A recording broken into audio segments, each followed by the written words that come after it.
Tonight on Q2, scorched and strained. As temps climb toward the century mark, the pressure is on to keep homes cool. We show you how local AC crews are working overtime to keep up. This is our time of year to shine. Plus, fire in the sky, but not in your wallet. Started purchasing them in March and early April to make sure that we stayed ahead of the tariffs. With tariffs on Chinese imports, you'd expect a price hike, but are fireworks and Billings bucking the trend? And a legend lies in state. Dad, many years ago, told us what an honor it would be if he could lie in state. Montanans gather at the Capitol to honor the state's longest-serving congressman, remembering a legacy that shaped generations. The MTN 530 News starts right now.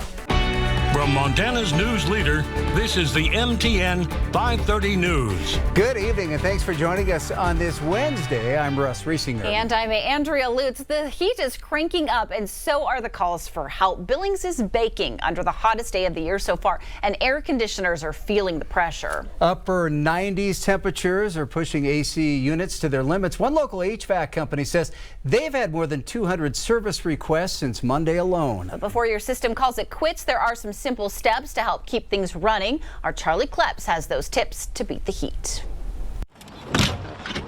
At some point every summer, the story becomes the same. Been in the upper 90s and the phone's been ringing off the hook. When temperatures skyrocket and calls come flooding in to White Heating and Air Conditioning. This is our time of year to shine. It's at this point when the days become longer for service technicians, knowing how crucial a working AC unit can be. We have to get to them quickly. The calls ring, people are hot, they don't want to wait for air conditioning, so we run a lot of long hours. President Kurt White says they've received more than 200 calls since Monday. Technician Corey Kebler has been responding to many of them. Let's see what those pressures are doing. Testing unit pressures, replacing filters, and cleaning off the inside of units with water. Cotton, dirt, they like to get up in them coils and it'll raise your head pressure and it can cause freeze-ups and a few other issues. Jobs like these common when the heat spikes, though White says there are things people can do to avoid big issues. Number one, be prepared. If you get your air conditioner serviced early in the year, our technicians can find them potential problems. He says early detection can be key before big heat waves come in the summer months. Number two, staying consistent. The lowest you should really run your air conditioner, unless you have a real high-end air conditioner, is around 69 degrees. White says it's important that folks don't drop the temperature of their home drastically during a heat streak, and instead try to maintain. As far as running it a couple of degrees warmer to save money, I don't believe you save any money there. The biggest thing is putting it on one temperature and leaving it. But sometimes White knows problems can't be avoided, which is why high temps in the forecast mean more work for his team. So it could be a mix, but I'm guessing mostly it's plugged up. In Billings, Charlie Kleps, MTN News. Well, after this hot day, the atmosphere is charged and bursting with wind and lightning. Yeah, Chief Meteorologist Ed McIntosh is tracking those developing storms.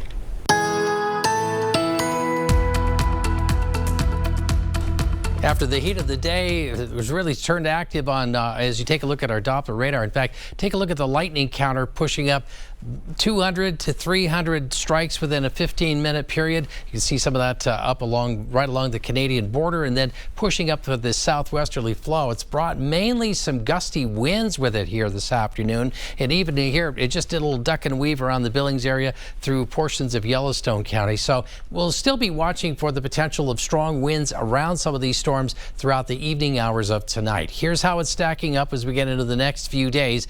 For this evening, it's mainly wind around thunderstorms, and we can see some stronger winds, especially in areas of north central Montana. We'll continue to watch that for you throughout the rest of the evening hours. But as we get into the next couple of days, the amount of moisture in the atmosphere starts to go up. That means the potential for some heavy rain under some of the thunderstorms, including on the 4th of July.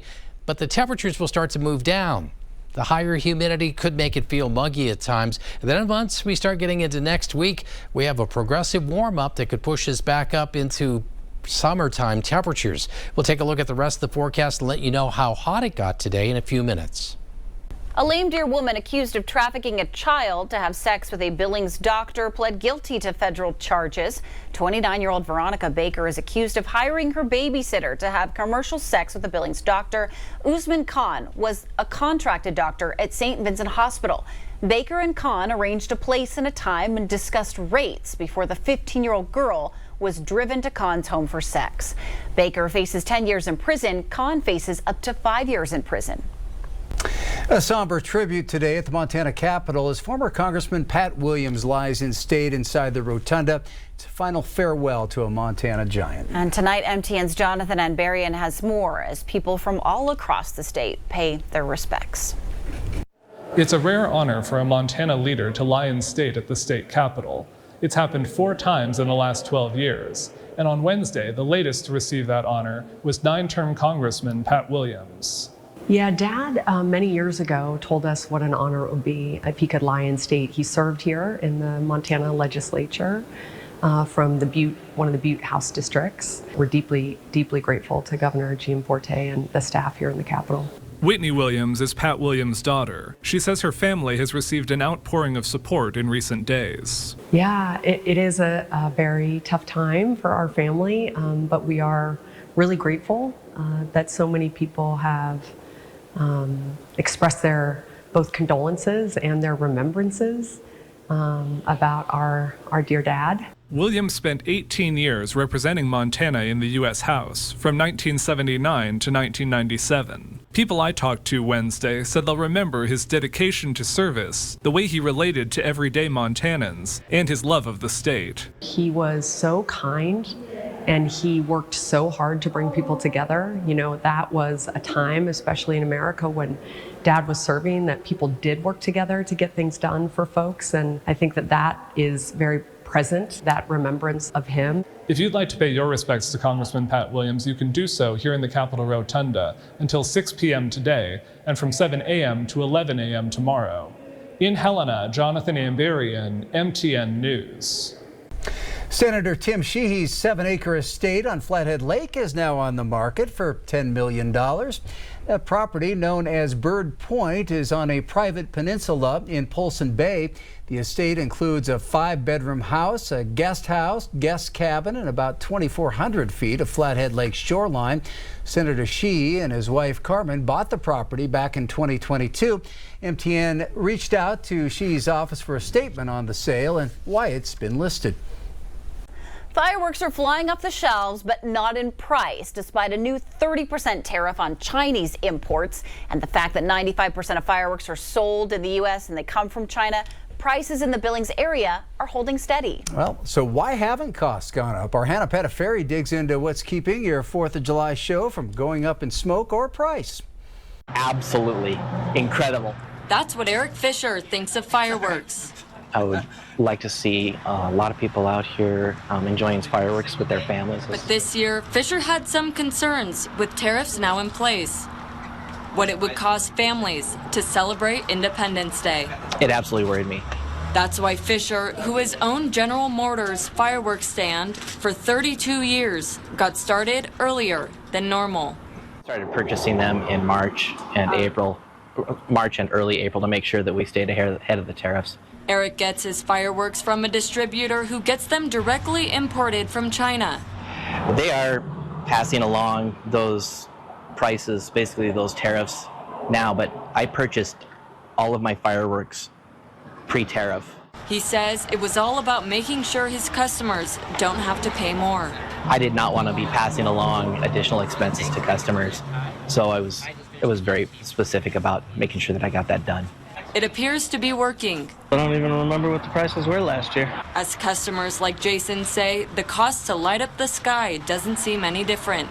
From his vantage point, with or without tariffs, it's never cheap to make things go boom.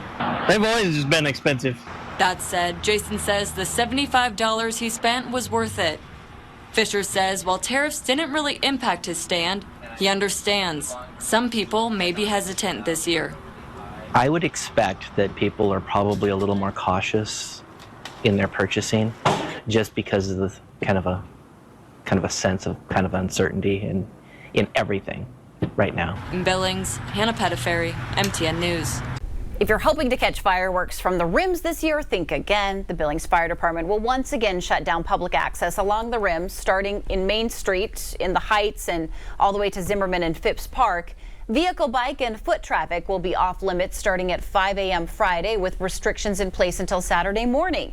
The Billings Police Department and other agencies will patrol the area to ensure safety.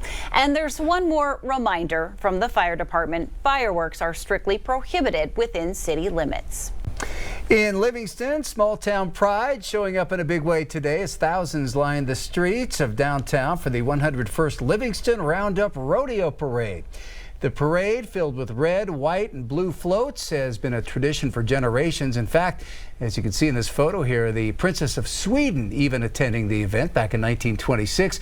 Cheryl Robinson, the president of the Pioneers, a group that helps share stories about the history behind Livingston, says the parade has always been something special. We always came to the parade. My family always did. We usually had a float, and when our ranch turned 100, we had generations of our family on a float. You know, something that people from all over come and they hear about, and that's a really cool thing, that they want to come and be a part of our history.